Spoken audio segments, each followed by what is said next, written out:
Já, svona einangrun ykkar lokin núna síðustu 7 árin í hérna Kjarnafæðarbikarnum, hvernig svona leit þessi leikur við?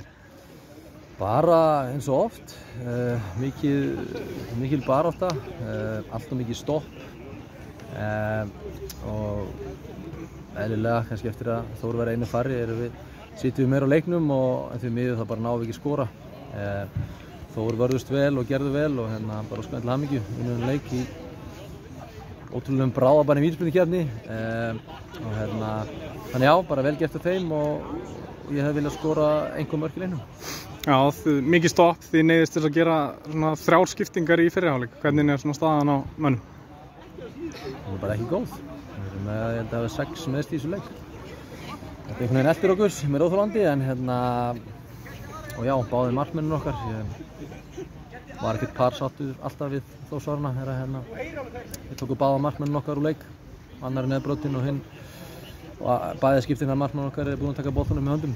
Hérna, það er bara ekki gott. Fannst þér að dómarinn geta gert betur í þessum atvikum? Nei, dómarinn sparkaði það ekkert niður eða keyrði í markmanninn okkar, þannig að ég meina, ég veit það ekki skilur, en það er bara vont að missa menn í meiðsli og það voru margir í sama leiknum og kom riðilega á þetta hjá okkur. En svona er þetta bara stundum, við þurfum bara að gera á besta stöðunni og sem betur verið það er ekkert svartnætti sko, mótið er ekki byrjað, þetta var bara góður æfingarleikur fyrir mót, við vitum að við fáum alltaf góða leikir og við fengum það í dag en neikvægt að menn voru með þess. Já, gríðarlega óöfni með markmennina, Stubur meiðist og svo kemur hann inn í fyrsta leikinn, bara nýkominn svona, hvernig leist þér á hann? Já, bara mjög vel, við erum ekkert óöfni markmennina, það er ekkert óhefni, þeir keyra í markmennina, bara meðbrjóta annan og keyra með hnið í Stubb og hann getur ekki haldið áfram, þannig að það er fyrir mér ekki óhefni.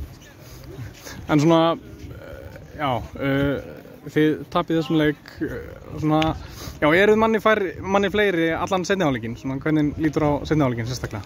Já, bara við lágum á þeim og sköpuðum aðeins ekki alveg nóg og þetta er bara að skora. Við fáum færi og þú veist, stöður, bolti fer í stöngina og svona, já, hann ver vel í markinu nokkur sinnum, þannig að ég er bara að vilja skora, en seinna er eðlilega, sitjum við meira á boltanum, einu fleiri. Þannig að margt ágætt en við sköpum ekki alveg nóg og eigum að skora einu fleiri heila hálfleik. Já, Ívar Örn er fyrirliðinn í dag, það er svona það sem koma skal? Já, hann er fyrirliðinn um leik. En svona, já, meðsli og Grímsi var til dæmis ekki í dag, hver er staðan á honum? Já, hann er bara klár með hljóðlega, við viljum bara ekki taka sensa með þessu leik. Það eru nokkrir tæpir sem spiluðu ekki í dag en fyrir þennan leik var þetta samt að líta betur út, eftir leikinn ekki.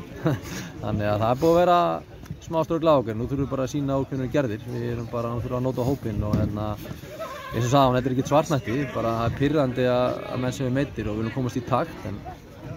En það er ekkert langt síðan að við vorum í fallsæti í úrvalsdeildinni og staðan var mun verri en í dag, þannig að ég hef engar stórkostlegar áhyggjur, við höfum bara að tesla mönnum saman og mæta tilbúin í mót. Sérðu fyrir þér einhverjar þreifingar á hópnum frekar? Já, ég sé fyrir mér að við munum styrkja okkur. En einu viðbót, með rauðarspjaldið, hvernig lítur það við þér? Já, ég vil bara segja rautt spjald, við sjáum þetta aftur, svona furðulega ákvörðun að fara í 2 hóta sólatæklingu þarna, eins og þetta miði ekkert að gerast. Ég held að menn séu bara sammála með þessu rautt spjald. Takk fyrir. Takk.